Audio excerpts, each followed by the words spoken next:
All right, so today we are going on a deep dive.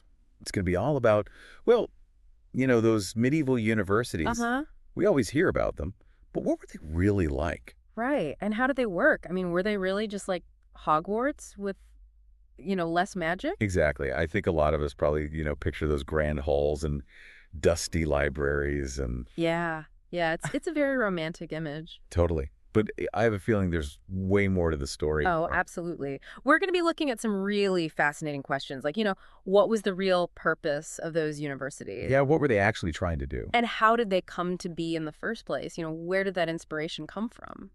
Plus, we got some great questions from our listeners, like what happened to Islamic universities in that era? Oh, that's a great one. I think we're going to uncover some surprising connections there. So if you're ready to ditch those pop culture stereotypes, Yeah. get ready to uncover the real story of the medieval university. So first things first, when we talk about, the medieval university, what are we really talking about? I mean, what was their deal? Okay, so here's the thing. You can't really understand the medieval university without understanding the world it existed in. Right, the context. Exactly. Like, Right. think about it. This is a time when the church was everything. Hugely powerful. Yeah. And literacy. I mean, that was pretty much limited to, the clergy and a few elites. So knowledge was, like, precious, like a Yeah. rare commodity. Yeah, exactly. And that's where the university comes in. It's like the Fort Knox of knowledge. Right. I mean, these institutions, they become these vital centers for, like, preserving ancient texts. Safeguarding them.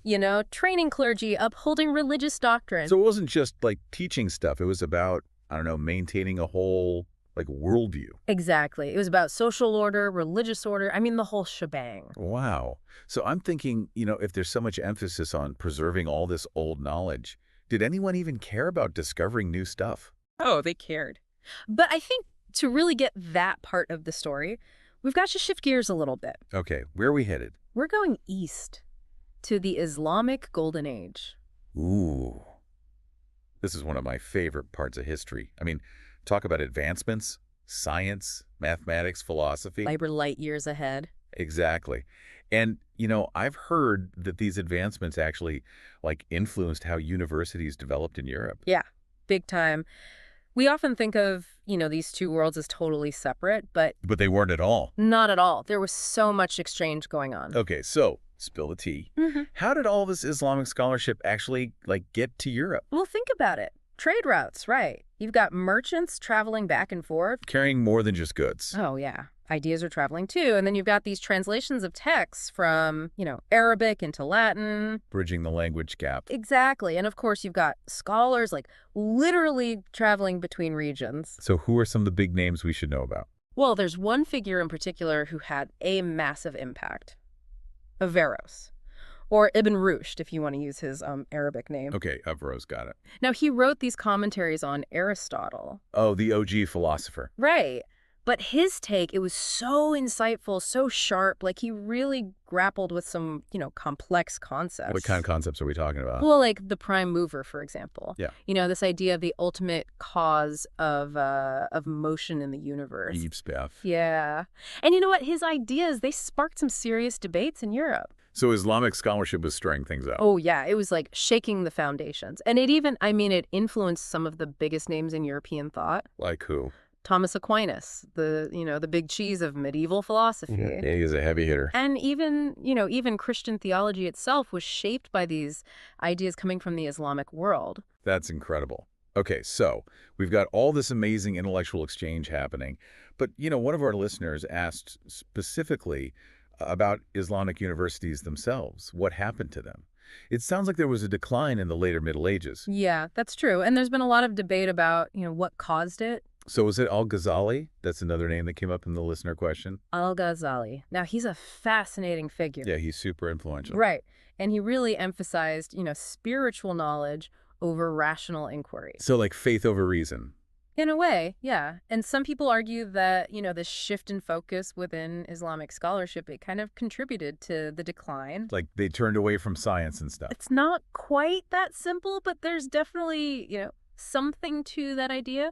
But to be fair, it's really important to remember that there were lots of factors at play here. It's never just one thing. Never. You've got political upheaval, economic changes, I mean, the whole nine yards. So Ghazali might be part of the story, but not the whole story. Exactly. It's just a good reminder that history, it's messy. Love that. Speaking of messy, we've also got this character, Piers Plowman, and he's got some choice words for university. Oh, yeah.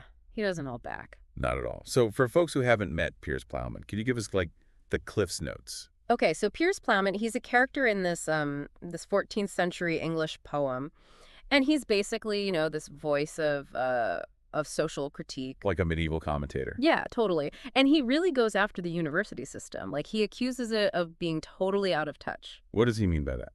Well, he's basically saying that, universities, they've become too focused on, like, abstract ideas and not enough on, the practical needs of everyday people. Ivory Tower vibes. Big time. He's like, hey, you guys are all up here in your fancy robes debating philosophy, but what about the people struggling to put food on the table? It's funny because that sounds like a debate we're still having today, right? Like, what's the point of education? Is it just about, getting a job, or is it about something more? Yeah, it's like something's never changed. Even back then, people were wrestling with these big questions. So it sounds like we've covered a lot of ground here. We've got, universities as these guardians of knowledge, but also shaped by all these outside influences, and then criticized for, maybe losing sight of their purpose. Yeah, it's a pretty complex picture, isn't it? Totally.